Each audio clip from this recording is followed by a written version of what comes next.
Thank you so much, Ngayo. It's great to be here, and I'd just like to thank everyone involved with organizing this for inviting me. It's a real pleasure and honor to speak before these people here who are all gathered because we love cannabis.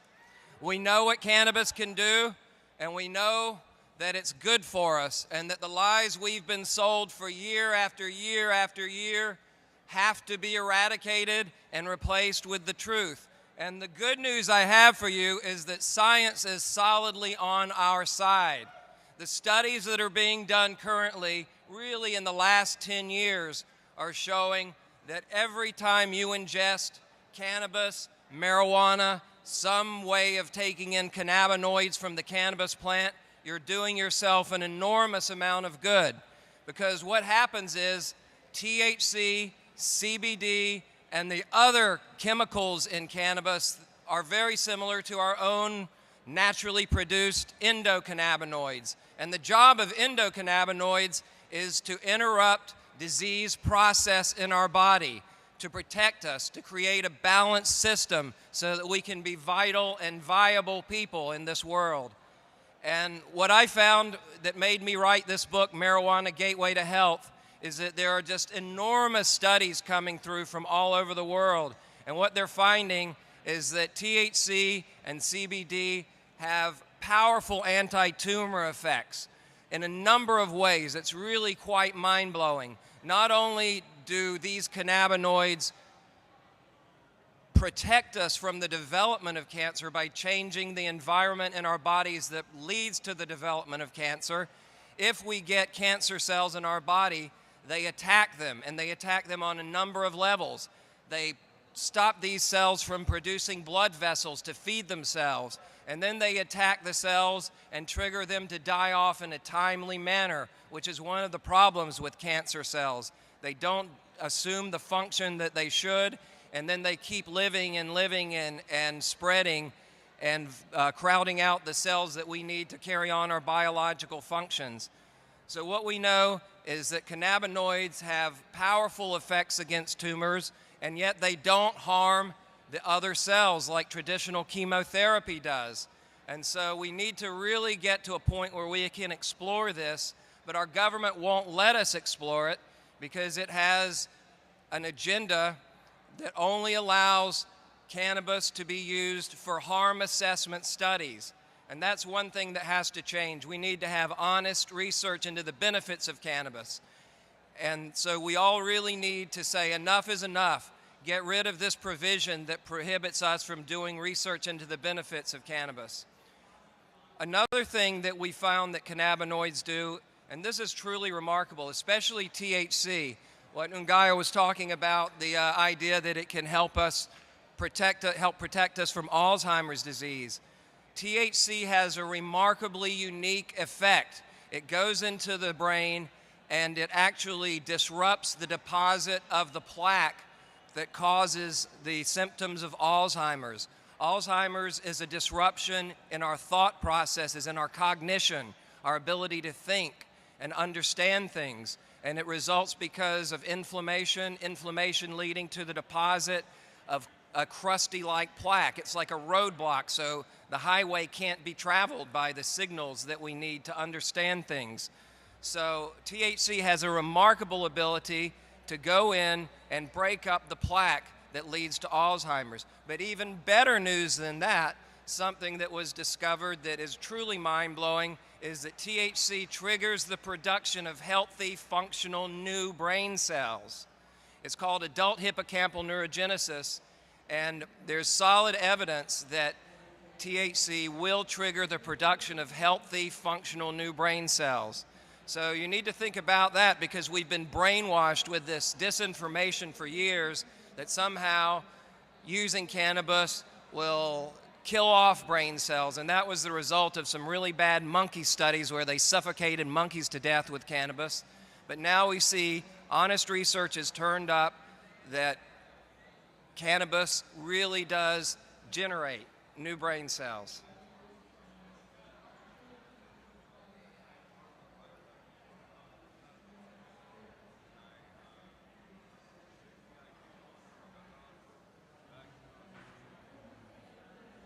So it's true. He was saying that he's done very well after a brain injury in recovering his cognition using cannabis. And there's solid evidence for it. And we should let more people have access to this medicine, this plant that heals so much.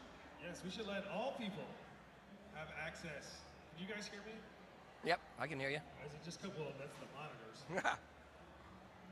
Can I get you on the handheld one? You turn me up in the house a little bit? Man, I had a question, but I forgot it. So it's probably due to the cannabis. What's the best way to help people be better cannabis activists? That's always my question. You know, we've got to get mad. You've got to get pissed off because this is just crap. The way we're being treated. You know, I really think that this is one of the great human rights movements because not only are we talking about the right of people to enjoy themselves by using this wonderful, recreational, euphoric experience that brings people together. It makes music better. It makes good times happen. But we're talking about the birthright you have to protect yourself from serious illness as a human being. It's your birthright to be well and be dynamic and be a vital human being. And you need to get mad about this. You need to leave here and you need to go out and you need to write letters of righteous indignation to your representatives and ask them, why the hell haven't they moved on this? Where the hell have they been? In 1999, the Institute of Medicine said, make cannabis available for cancer patients and AIDS patients now. That was 1999. Our government spent $1 million having the study done. It didn't come back with what they wanted, so they just let it die. But the Institute of Medicine said make cannabis available immediately and work on finding a non-smoked delivery system that is as efficient as smoking. And so now we've got vape, we've got vaporizers, we've got the Volcano, we've got Vape Brothers, we've got all kinds of versions of it, and that eliminates any harm that comes from combusting cannabis. But the good news about combusting cannabis is, even though there's harm from it, chronic long-term cannabis smokers have up to a 37% reduction in their likelihood of developing lung cancer over non-smokers. Nice. So cannabis protects the lungs. It protects the lungs. It improves lung function. We saw that study come out this spring. Yes, it does.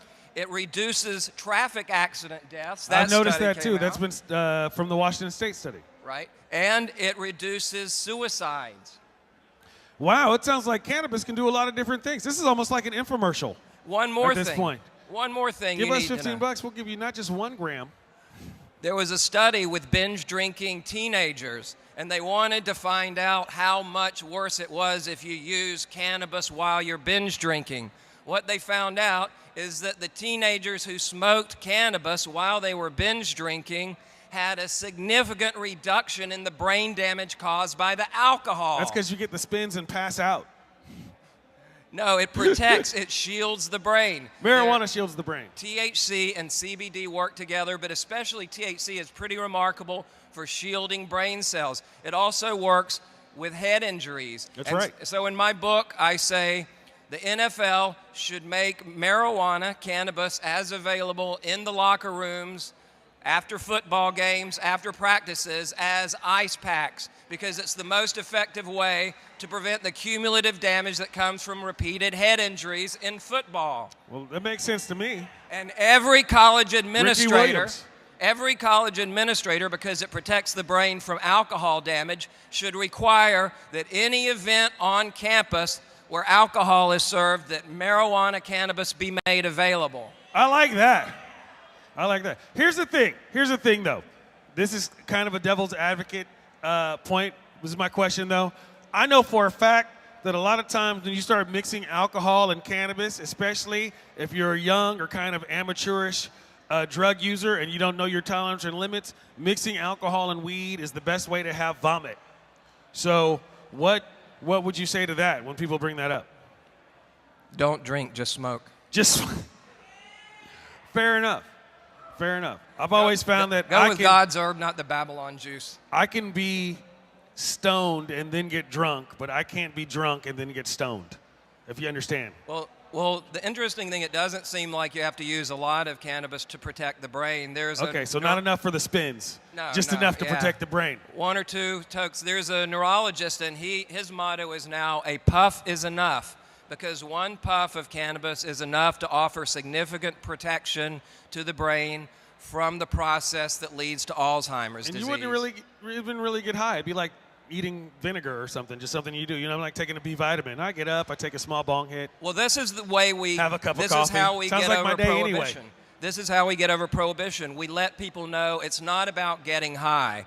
We deserve the right to get high if we want to, but there are a lot of people out there who have no interest in getting high who can benefit from cannabinoids, and we need to let them know the science. That's why I wrote the book, because I pulled all the studies I could find from all over the world together into one resource that you can show them, and it's got the documentation. I was out at Golden Gate Park for 420, and there were some right-wing extremists protesting, and I took my book and I held it up, and they're like, oh, show us the studies from respectable medical journals. So I opened it up, and I did, and National one of them Institute said, of Health. don't talk to him, he's too smart. He'll cause trouble. It's always the smart people who are the troublemakers. With you and all your facts and logic. Are you a reader? We don't like reading around here. This is Clint Werner. Clint, where can we get a copy of your book? You can Amazon. Yeah, all right. Barnes & Noble online. Yeah. If you, I have some flyers out here, some postcards, and if you don't like Amazon, Barnes & Noble, you can order it from me. Can you also get a copy of it over at the West Coast Leaf booth? Yeah, I've got a box of them over here at West Coast Leaf. Well, that'll probably be the easiest way. That's the Why don't you easiest just way. go over to West Coast Leaf and buy a copy of the book and support a local author and support a vendor at the same time, support the Deep Green Festival. That's the type of shit. That's the good stuff that I'm talking about. I just want to say, I wrote this book because I spent about 2.5 years putting it together, a lot of money self-publishing, so I wouldn't have to compromise my voice. Right. And it's everything I can do for this. This is what I can do. This is my gift to the movement. If you take it, you can use it as a guidebook to change minds, because it is rational, logical, and it will hold up against anyone who challenges it with critical thinking, because it's based in critical thinking. There you go. Clint Werner, everybody. Clint Werner. Thank you, Deep Green. Thank you, Ngaio. And everybody, protect your health and get high.